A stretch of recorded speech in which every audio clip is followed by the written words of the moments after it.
Find a comfortable place to sit down, a seat you don't normally sit in. That can be the seat for this meditation.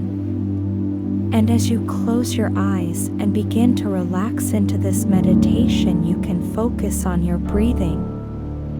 And as you focus on your breathing, you can begin to allow your attention to become more absorbed on the process of breathing in and out. And you can notice how the chest moves, how the stomach moves, how the shoulders move as you breathe in and out. You can notice the sensation of air as it passes in and out of your nostrils, and perhaps you can notice which nostril the air is traveling through most. And as you pay close attention to the airflow in and out of the nostrils, you can notice the temperature of the air, and you may notice that the air is warmer on the out-breaths and cooler on the in-breaths. And while you allow yourself to be absorbed into the sensations of breathing, you can hear my voice talking in the background. And you can begin to learn how to increase comfort and reduce pain. And as the instinctive part of you learns and develops, you can begin to drift into a pleasant and calming place. It could be a pleasant calming place you know, or a pleasant calming place that is new to you here for this experience. And so as you listen to the sound of my voice, you can begin to learn how you can remove discomfort in the future. And this may sound unusual, but you know where the discomfort is, and you know that discomfort is there, and you know which areas of your body don't have discomfort. And you know the discomfort isn't in what you are resting on. It isn't in your bed. The discomfort isn't in any of the seats in your house, or in any seats in any other location. And the discomfort isn't in any room in your house or any rooms in any other buildings. The discomfort isn't in any vehicles or any other specific location. The discomfort is only in that one location you know it to be. And as you listen to this, you will be presented with ideas, and some of these ideas won't match with your situation, and other ideas will fit just right, and some ideas you can adjust on an instinctive level so that they fit just right. And as you listen to this, your mind can continue to focus on the sensations of the movement as you breathe, and the sensations of the air temperature with each in-breath and each out-breath.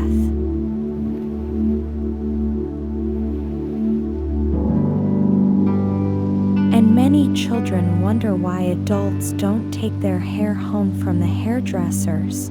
They would go into the hairdressers and look in a mirror and know what they want removed, and the hairdresser would be friendly and talkative, and would cut off all the hair the customer doesn't want, and then the customer would look in the mirror and be pleased, and would then pay the hairdresser, and would then leave, leaving an old part of themselves in the hairdressers.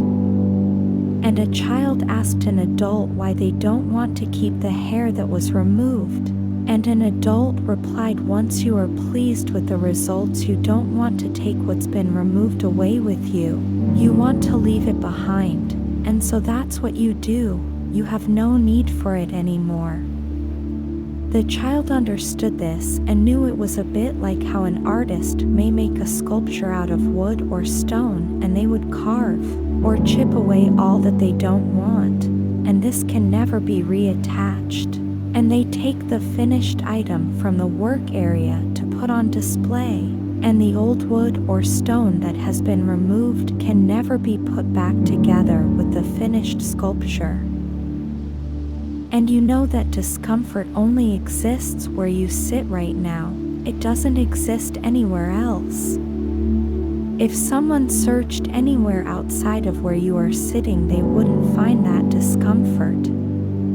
And you know you can learn on an instinctive level, and you can know how to leave something behind, and you know there is a difference between feeling and doing. You can feel like doing something but not do it, or do something but not feel it. And I don't know whether you will feel like leaving that chair at the end of the session or whether you will actually decide to leave that chair at the end of the session. And I know you are listening to this because you want to leave something behind. And I know that when you leave that chair, you will have a feeling you want to leave. And so many people leave their coat on the chair without realizing as they leave a room. And they come back for it. And you can leave something on the chair you decide you can live without. And you can learn more from this on an instinctive level than you ever thought possible on a conscious level. And you can take some time now to integrate and absorb all that is necessary whilst leaving behind all that is unnecessary. And you can learn how you can apply what you have learned here into everyday life, and you know it is okay for parts of you to remain in this meditative state with each breath you take while the rest of you enjoys getting on with life.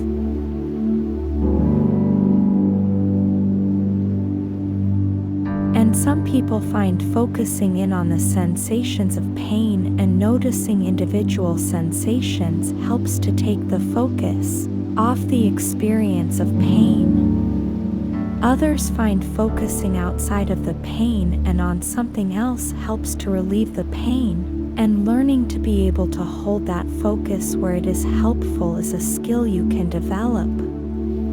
And others find what works best for them is to notice the pain and then, whilst remaining as still as possible and noticing what size it is, what shape it is, where it is located, what texture it has, what color it is. And then noticing what happens when you change the size, what happens to the pain when you make it larger, what happens when you make it smaller. What happens when you change the shape, perhaps making it more round or more jagged? What happens as you try different shapes? What happens when you move it to a new location, even if that location is just a short distance from the original location? What happens when you change the texture of that pain, perhaps making it smoother or more rough? What happens when you change the color, perhaps getting rid of all color, or maybe making the color one you would associate with comfort? And the instinctive part of you can learn from this experience to know which changes to make to the representation of the pain, to change the experience. And it can make those changes when it needs to do so. And the instinctive mind can't be told what to do. Sometimes you just need to let it know what you would like it to do, and then let it make the changes itself.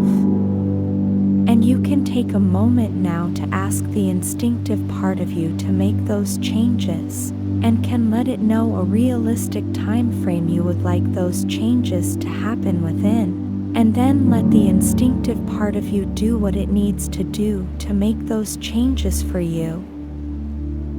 And pain is made up of three components: past remembered pain, current experienced pain, and future anticipated pain.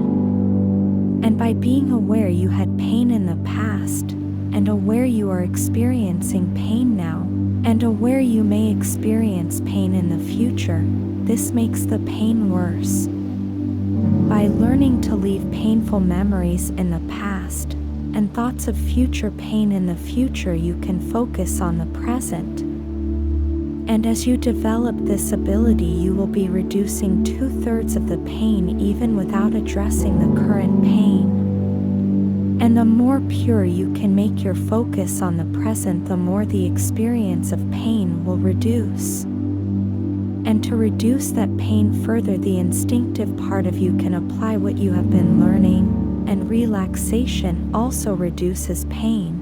So the more you relax as you do this, the more that discomfort will reduce. And you can take all the time you need before finding your way back from this meditation. And as you do, the instinctive part of you can learn how to allow parts of your body to enter meditation independently of the rest of you.